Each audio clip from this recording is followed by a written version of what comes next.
So last year I spoke at this conference and walked into the opening keynote with Kara Swisher and was like, I think I just died and went to heaven. And then at the end of the day, when we ended with Gloria Steinem, I knew I had died and gone to heaven.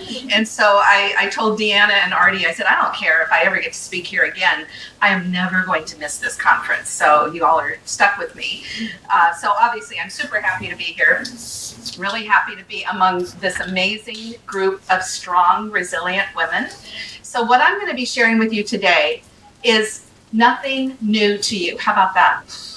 I'm not going to share anything new. This is something that you have inside of you. It's just maybe you've never had to tap into it. Maybe you've never had to use it. So I'm just going to share some insights about why I think women in particular are extremely resilient. Can y'all hear me okay? Yep. Yeah. Okay. So if you think about just what we are up against as women, just being women in general and trying to get along in the workplace and in the world and so forth, that, in the corporate world, we have not achieved parity in any area, not in representation, not in positional authority, and certainly not in wage equity. Can I hear an amen for wage equity? And when it comes to raising our families, 82% of all single parent homes are led by women. And 76% of them are working full-time outside of the home. And did you know that 26% of undergraduate students are single parents? And guess what? The majority of those are women. So what does that say about us as women? Doesn't it say that we have this amazing ability to adapt, to flex, to pivot, and just to adapt when the need calls for it? This is why I think resilience is our superpower. And my interest in this subject came from a very personal space, as my friend mentioned when she did the introduction. So I'm going to share some of that with you as we go through the talk here. Now, change is inevitable, but survival is completely up to us. So we can either say, this is something that's happening to me. Oh my gosh, woe is me. This change has come. What am I going to do? Or we can say, I'm involved in this. I'm going to get in on this. This change is happening. This has happened through me, around me, within me, and I'm going to manage the conversation around this. It can be a positive catalyst for change in our lives. But, some folks, maybe this is a graphical representation of your life. So you were in high school, you were in all the right clubs, you hung out with all the cool kids, you were building that college resume, so you were really active in your community and really good at sports and all that kind of stuff. And then, of course, you applied to only one college, the college of your choice, and you got in with a 4.4 GPA, went on into college, and just began to knock it out of the park, right? You probably dated the right person, you were in the right clubs, and of course, when you graduated, you were offered a six-figure salary working in the industry that you had been studying for 4 to 6 years, right? No, nobody has that life, right? Instead, this is what we've got.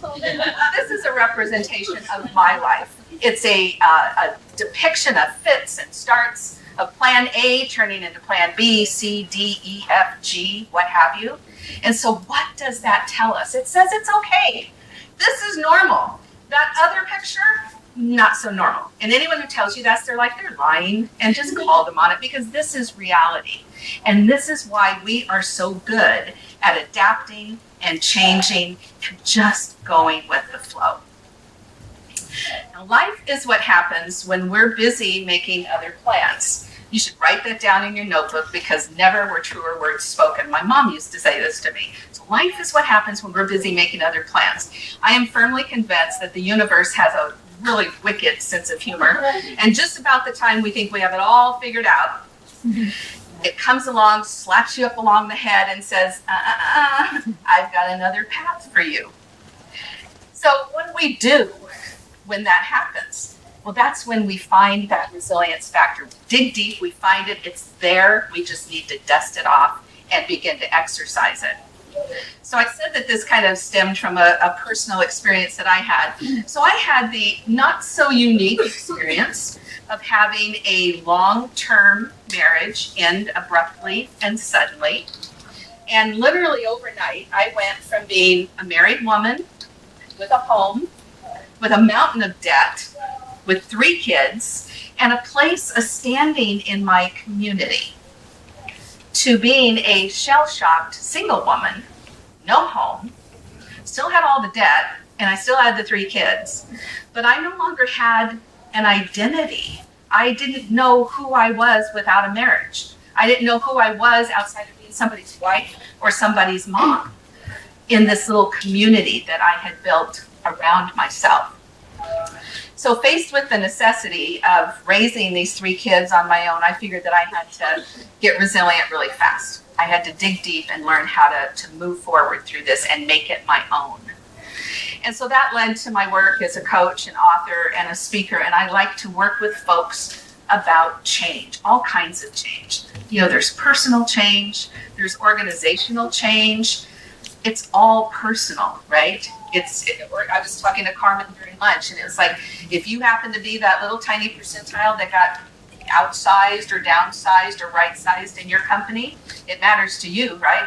It's not just that it was only 10% or 20% if you were one of that 10 or 20. Those are all upheavals, and they're very personal, right? Or maybe it's a career choice that you're making. You know, your career is taking a different path than you would expect it. It's all change. And learning how we get through that, how we navigate through that and make it our own, is all up to us. Now, why do bad things happen to good people? Well, I submit we could also say, why do good things happen to bad people? And the answer is, I don't know, and neither does anybody else. So when they have all of those simple answers to the crisis in your life and they're tying it all up with a little bow, that's not really very helpful. What I do know is that we have the chance to write the next chapter. So I'd like to make the case for adversity in 3 different areas. Number 1, I think adversity gives us the opportunity to learn how strong we really are. It gives us the opportunity to become an overcomer and reject that victim label that the world just loves to slap on us. Secondly, I think adversity is the great equalizer. I was such a know-it-all. I was so smug before anything happened. I remember clearly making inane statements such as, my kid will never, only to find out later down the road that yes, they will, yes, they did, and then some. And I'm pretty sure somewhere along the way, in response to somebody's marriage falling apart, I probably made some pretty judgmental and hateful statements. We just don't know until we're in that spot ourselves. And third, adversity is humbling. You know, I don't think when we're building the strategic plan for our life, you know, that 5-year plan that you do like every 2 or 3 years, I don't think we build into it milestones of suffering. I don't think we say, well, right here is where my house burns down, and over here is where my marriage crumbles, and over here is where I get that cancer diagnosis. We don't build that into our lives, but adversity makes us better people. And adversity, without any kind of adversity, our humanity is lacking. When we go through things, it makes us more multidimensional. It gives us more texture to our lives, and we are more able to care for others and be of service to others. Well, now that I have you all cheered up about embracing adversity, yay! I want everybody to stand up. Stand up for a minute. And I want you to assume the power position, whatever that may be for you. You know, this is the one that you do in the bathroom stall before you give your presentation.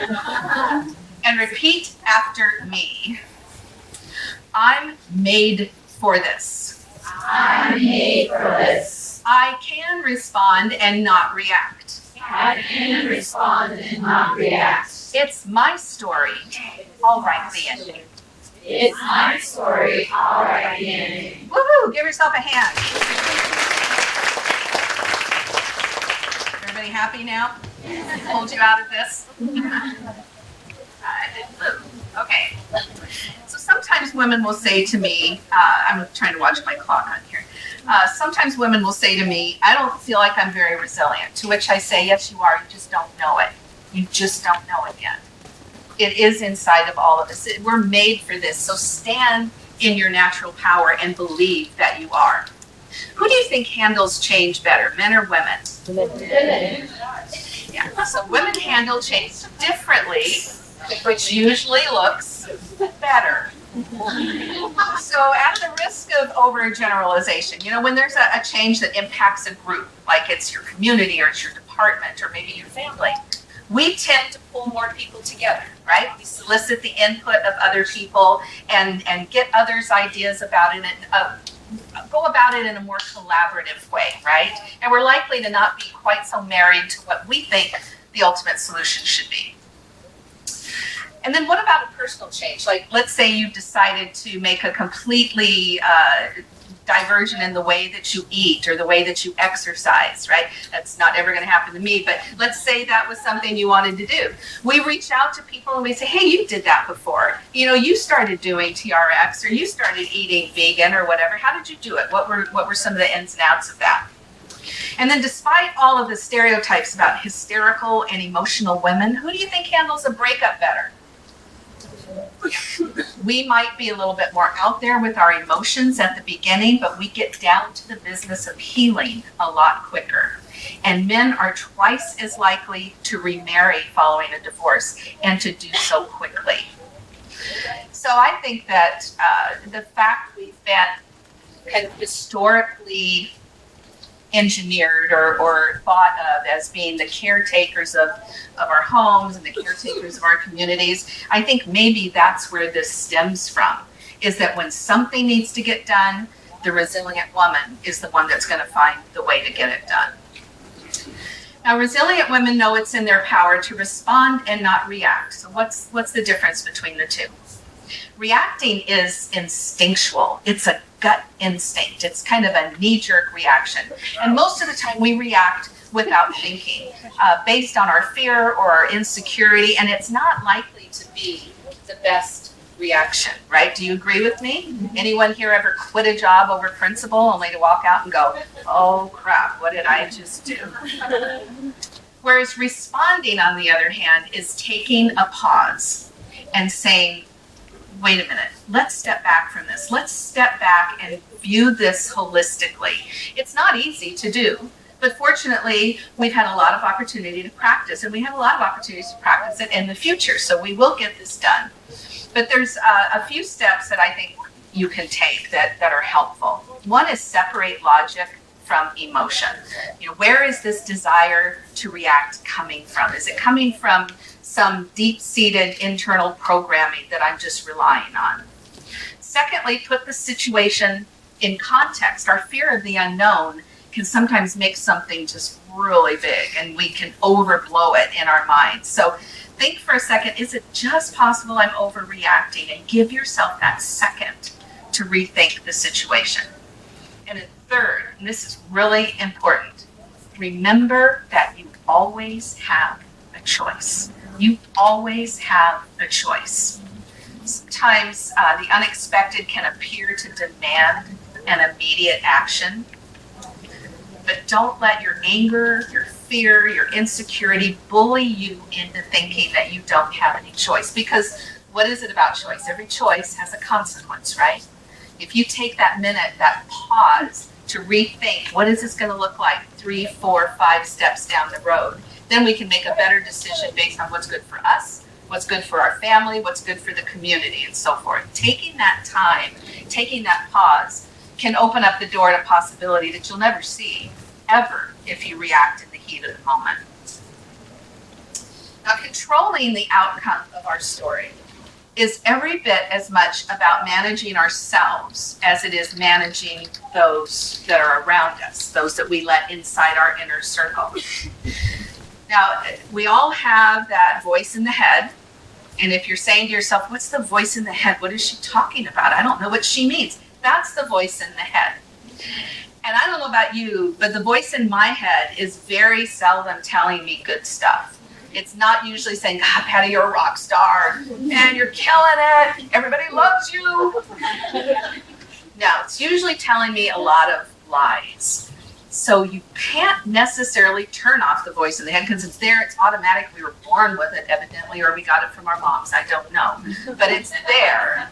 But what you can do is you can counteract it with a more logical response. So let's say that the voice in the head is telling me, man, you are totally overdressed. You should never have worn that. You look like a dork.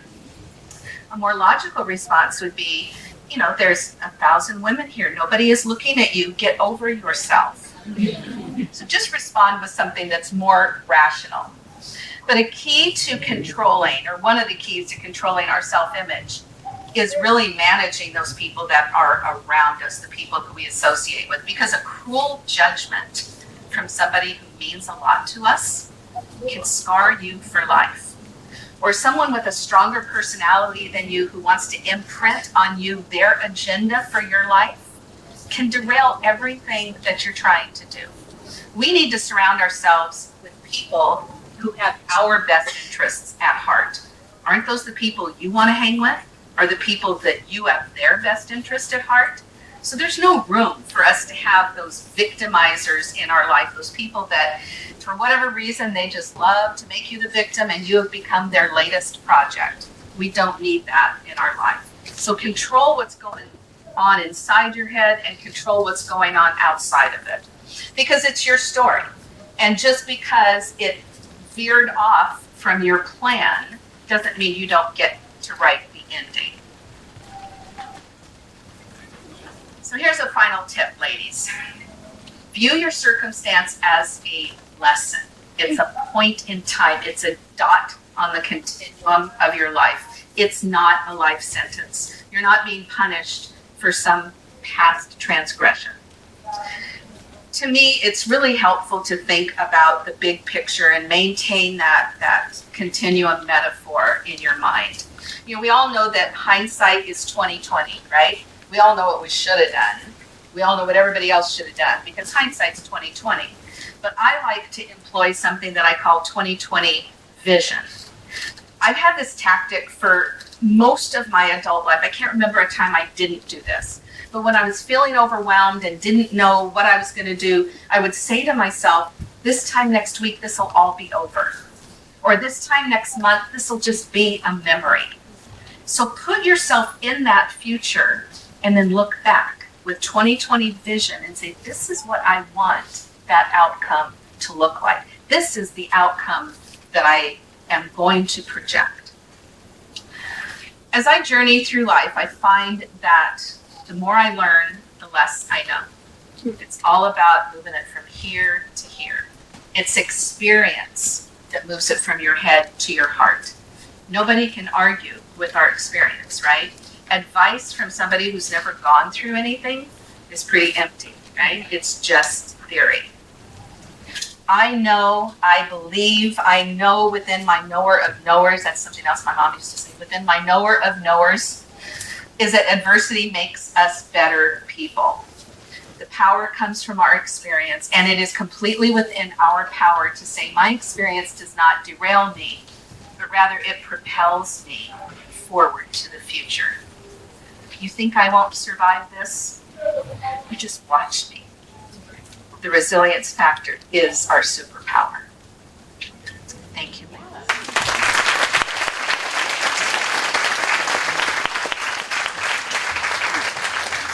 In my last few seconds, it has been an honor to be with you. It was an honor to share this story with you. It's very personal, and I appreciate your attention and your transparency with me. This is a book about this talk, and it's an Amazon bestseller. And if you would travel over there and get your hands on this book and then let me know what you thought, I would be ever so grateful. I'm hearing from women all over the United States who are saying, you wrote my story. How did you know you wrote my story? And nothing is better than to hear that. Now, when we released this book, we found out that about 17,000 other people wrote a book with the resilience factor in the title. I'm even though I'm pretty sure that was my thing a long time ago. So if you search for Vargas resilience, you'll find my little purple book. Thank you, ladies.